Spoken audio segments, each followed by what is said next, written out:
How's it going, you guys? This is my 1990 Chevrolet K1500 pickup truck with the 5.7 liter 350 V8. I bought this used a few months ago, and I've just been going through it, checking things over. And the previous owner did quite a bit of work to it, but many things he either didn't quite finish or left partially working, or just little knick-knack issues that he's left undone, so to speak. So I've been going through all kinds of stuff on this, and this is my first truck like this, so learning quite a bit about it. What I've been working on as of late, he had removed, well, he complained that the factory oil pressure gauge was malfunctioning. So instead of troubleshooting that, he replaced the, where the factory oil pressure switch is, which is very hard to see, but it's way back in there, just underneath the distributor. He removed that and replaced it with just a mechanical gauge setup. So he ran a tiny little oil pressure hose in through the firewall and put him a mechanical gauge under the dash. So I guess that's fine and all, but I wanted to see if I could get the original gauge working, and I've been working on the entire gauge cluster, and those are some other videos I'll have as well, so if you want to check out those. Anyway, as far as this oil pressure gauge, what I did was purchase the factory switch. Very hard to see down in there. It's underneath that little connector. You probably can't see that, but there's a switch down in there, that the wiring harness plugs into. And that switch is not the easiest thing in the world to install, unless you want to remove your entire distributor back here, because it's basically underneath there. So I didn't want to have to remove that, so I just got to seeing what's possible. And it is possible to swap that piece out if you have a few necessary tools. Beyond the switch itself, let's say you're removing the little brass fitting that is that is beneath the switch, that's mounted to the rear of the engine back there. If you want to remove that piece, the only way I could do it was with a small set of needle nose vice grips, because you just don't have any room to work back there. You can't put a socket anywhere.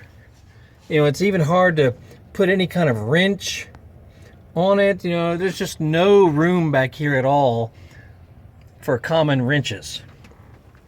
So I did unplug that. If you unplug that connector down there, that'll give you a little bit of room. But to get the brass fitting out, or the little port back there, is that a better view? Barely. You have to excuse me. Cannot get a good view of that. There it is, that brass fitting that the beam of light is shining on. That guy right down there. If you want to remove that, if yours is damaged or broken, because it is brass and it's easy to over tighten it. So if yours is leaking, and I think this one was as well, it was leaking down the side of the bell housing down there, and a very, very slow drip of oil was leaking, and I'm almost positive that's where it was coming from. So I wanted to examine that piece as well as the oil pressure switch itself. Anyway, I had to use these little needle nose vice grips because they're slim. You know, you can get a hold of the top of that fitting. Then you can at least turn it a little bit, reposition it, turn it a little bit. You know, these are quite small. So I had to use those. I also had to use some little stubby box end and open end wrenches. You know, these are kind of small as well. I had to use those because there's just no space. But for the pressure switch itself, this little guy right here, which I had originally purchased for a Harley Davidson oil pressure switch as well. This is a ratcheting, so it can be tightened, loosened. This is a ratcheting oil pressure switch wrench. Specifically was designed for Harley, but thank goodness it actually fit the switch for this truck. Oops, flashlight. It fit perfectly on the switch for the truck, because once I put some Teflon tape on the brass fitting and screwed it back down into the rear of the engine there. And you know, the oil pressure switch has to point backwards. If you can see it down in there, it has to point backwards to be able to turn, because it is kind of long and it needs room for the little wiring harness to plug into it as well. But once I got it turned, you know, a little bit hand tight, I was able to use my handy angled little ratcheting wrench, you know, to snug it down. And you don't want it to be too tight, because you could damage it as well, and it could start leaking. But yeah, if you search for, I'm sure this may go under or fall under all kinds of names online, but I found it under Harley Davidson oil pressure switch wrench, because I was able to, you know, get down in there this way actually with it at an angle, and was able to ratchet with it, and it worked beautifully.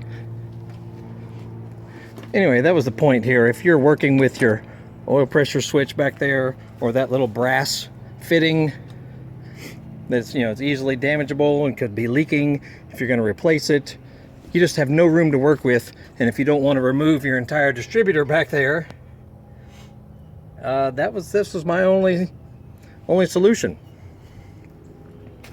and it worked. And now the new, you know, I got a used factory oil pressure gauge for inside here now, right down in there. It now works perfectly.